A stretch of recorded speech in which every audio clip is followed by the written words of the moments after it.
Hello, my friends. Welcome to the Summer 2025 Mastermind. I'm really excited to mastermind with you. Thanks for joining us. You might be asking, what's a mastermind? Oh, very good question. A mastermind is a time that like-minded people come together to master something together, master content. So what we're going to do is actually kind of going to be like a book club on steroids, because we're going to master the new book, Winners Are Quitters, The Art of Thinking Differently. Have you bought your book yet? If you haven't bought the book, definitely go to the show notes and click on the link to purchase your book, because every week we're going to have a different assignment, a different number of chapters to read. And when I come back together with you, I'm going to dig into the content even a little deeper. We're going to maybe even ask some questions that aren't in the book to help relate and apply the content to your life. So thank you for joining us. I hope that you come back every single week and even go back and listen to the old episodes if you missed any. I'm excited to learn and grow with you. Welcome back. Welcome to the Mastermind, where we are masterminding Winners Are Quitters, The Art of Thinking Differently. Today we're diving into Chapter 6. Chapter 6. I love this chapter. It's called Thinking Differently for a Change. This whole chapter is about the thought cycle. The thought cycle that goes on in our heads. Biologically, it's been proven by the scientists and medical professionals that this is what's happening in our head as we process through things. So if you're watching the video, you'll see over my shoulder is the thought cycle that this whole chapter talked about. Now, if you're only listening to the podcast, open your book to page 27. Page 27 has the thought cycle. So make sure you just have it open. You can look at it while I ask you some questions, while we kind of refresh your memory on this very powerful tool. You know, it's happening in our brain, but to now understand it and to know it, it really does become a tool. We can now use this to our advantage. All right. So the first question that I have for you related to Chapter 6 is, I want you to think of a current result in your life that you're not happy with.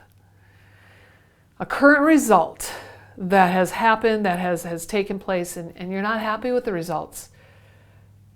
Can you trace it back through the thought cycle? You know, start at the end quadrant, the result quadrant. You know what the result is. Can you go backwards and figure out, what were my actions? What were my emotions? What were my thoughts? What are your thoughts that have led you to this result? You know, that's tough, because really, if I'm going to do something, I want to be successful. I don't want to fail at it. You're telling me that my thoughts had me doomed from the beginning? Yeah, exactly. So we need to pay attention to this. Here's an example that is not written in the book. Okay, after high school, after I quit my piloting career, I went on to college to get my accounting degree. Spoiler alert, I quit. But before I truly quit, I got the degree. I only practiced accounting for 2 years. And before I totally quit that whole accounting world, I attempted to take my CPA exam. I sat for the Certified Public Accountant exam. If you're an accountant, if you're a CPA, my hat goes off to you. High five, because that is not easy. Now, back in 1996, when I took this exam, there were 4 parts: audit, tax, business compilation, maybe, ethics. Don't even remember. Four big components, and we had to take them all at the same time. Now, fast forward to today's world. Y'all, if you're going to take it, you only have to take one at a time, and then you can go home and study for 5 more months, and then take number 2. And nope, I spent 2 days in Des Moines, Iowa, and every 4 hours we were switching topics. The last topic of the second day was tax. I think I was drawing pictures with the little fill in the bubbles. Oh, I was fried. My brain was fried. So what were my actions to prepare for the exam? Well, I did what I could do back then, okay? I got the big old study book, which was like a workbook. I would work through the questions. I would work through the scenarios, There was no Google. There was no Chat GPT. There were just my stack of accounting books and then this workbook. There were no study groups. I mean, I created one with two other people and they bailed on me.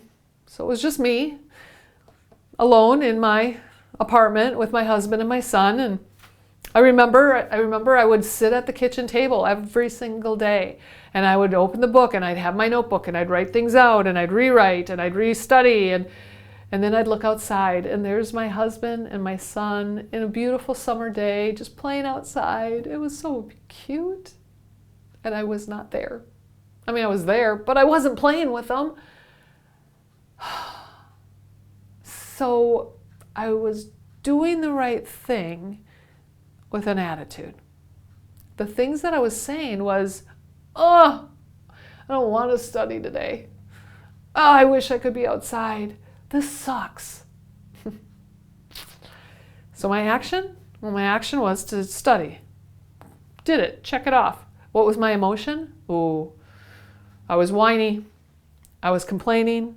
What were my thoughts? I just said it. This sucks. I don't want to study. I wish I could be out playing with them. Why did I fail the exam? Because of my thoughts. I wasn't in the right space. I would have been better off taking a few years off before trying for the CPA exam. My thought at the time was, hey, I just got done with college and I'm in the mode of studying, so let's do this again. But I was exhausted. I needed time off. I pressed through and failed. Can I trace it back to my thoughts? You bet I can. Okay, we'll chalk that one up to a learning lesson, right? So what about you? Make sure you're writing in your notebook. How can you relate? And how can you use this thought cycle to trace back to your thought? All right, question number 2. What is one repeated thought that you might have that's actually sabotaging your results? How can you reframe it? How can you be a little more accurate with your thoughts? Maybe a sabotaging thought is, this sucks. Or, oh, I hate this. I have to do this. Those are not empowering. Those are not helping you.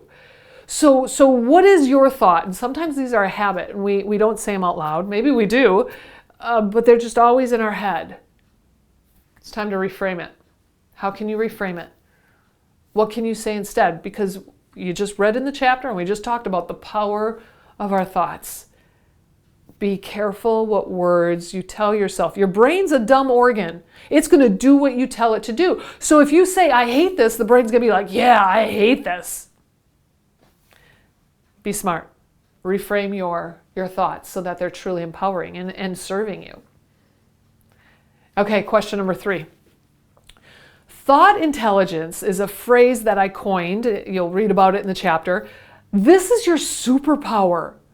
Okay, my friends, we all have thought intelligence. We all have a level of thought intelligence, but we don't know how to use it wisely. We don't even really understand that it's there. Well, you do now. Okay, you are a better educated person regarding your thought intelligence. So how can your unique thought intelligence be used to shift a current challenge? How can your unique thought intelligence be used to shift a current challenge? We all do have a unique thought intelligence. Okay, this is why certain people are better problem solvers. Maybe somebody's really good at plumbing and somebody's really good at electricity or electrician. They have a different way of thinking. Okay, we all have a unique thought intelligence. So how can you use this to shift a current challenge? Now, if it's a challenge, that means you're not getting the results that you want. So you need to shift the way you're thinking about it. You need to think differently about it. All right, question number 4. How might changing just one word, like have to, how can you change the word maybe to something like I get to? How is this going to transform your energy toward a task? We need to pay attention to our emotions. when we're doing certain activities. Okay, we choose to do the activities. We need to pay attention to the emotions. Earlier, when I was sharing about the CPA studying that I was doing, my emotions were not healthy. They were not empowering. They were not excited. They were not empowering is the best word that I have, right? Because that's the power of our words. They were depleting me. So how can just changing my words a little bit? Your words, they may have empowered you or energized you at one time, but they're not now. At one time, I chose to take the CPA exam. I chose to order the book. I chose to open it and start studying. I had some excitement. I had some energy toward it, but it quickly changed. It's time that we recognize the power of our emotions and we do something with it. It might be time that we move on to an empowering activity. Think about the things that you participate in. Maybe it's like volunteering with the kids and the activities they're in. Or maybe it's a side gig that you have. Or maybe it's your job. Or maybe it's volunteering. Or maybe it's church. Or whatever it is, it's okay for us to move on into something different.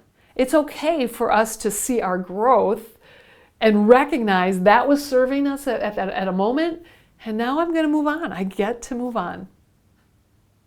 Okay, question number 5. What is something mundane that you do? Maybe it's a chore, like dishes, or the fact that you might have to commute to work, or email. What is something mundane that you have to do, that you could think differently about? So let's take dishes, okay? I don't mind doing dishes, but I have heard people say things like, oh, now we got to clean up the kitchen. I hate doing dishes. Okay, we know the toxicity of our words. So instead of saying I hate doing dishes, what if I said, I don't mind doing dishes? It means that I made a really yummy, healthy meal that we got to enjoy together. I don't mind cleaning up. Do you see how my even demeanor changed? Okay, if you're watching on video, I'm smiling because when I say something like, I don't mind doing dishes, it means that I made a really yummy, healthy meal. We got to eat together. That's so exciting for me. I love that. Versus, I hate doing dishes. My eyebrows are all crinkled. I'm making more wrinkles in my forehead by just saying that. What is it for you that you need to think differently about, that you truly need to find different words? You need to say differently to yourself. All right. Question number 6. Last question, okay? And total spoiler alert. You got your book in front of you? Let's go to the very last page of this chapter, page 36, the very last line of this chapter. The very last question is my final question for you today. My friends, who do you want to be? Who do you want to be? Going back to that thought cycle, and when you read in this chapter, it talks about being and doing. The actions that we do, the things that we are doing, are creating our being. And we can go backwards in the cycle and see actions and how it's dictated by our thoughts. But even if we stay in that clockwise fashion of the cycle, we look at our actions, we get results. It's recreating more thoughts. It's recreating more being. The things we're doing are creating our being. So let's be proactive. Who do you want to be? Write that out. Get a good picture image of who that is. Once you have that image, that means you're going to get there. You're working toward that goal. I hope that the entire book is challenging you to think differently. I hope that this mastermind here this week has given you more questions to really answer for yourself. I hope that I definitely am challenging you, because that's where growth is going to come. So next week, Next week, please read one chapter. That's going to be chapter 7. We're going to come back and mastermind chapter 7 together. Be great, my friends. See you next time. I hope this topic has challenged you to think differently as you strive to grow from success to world class.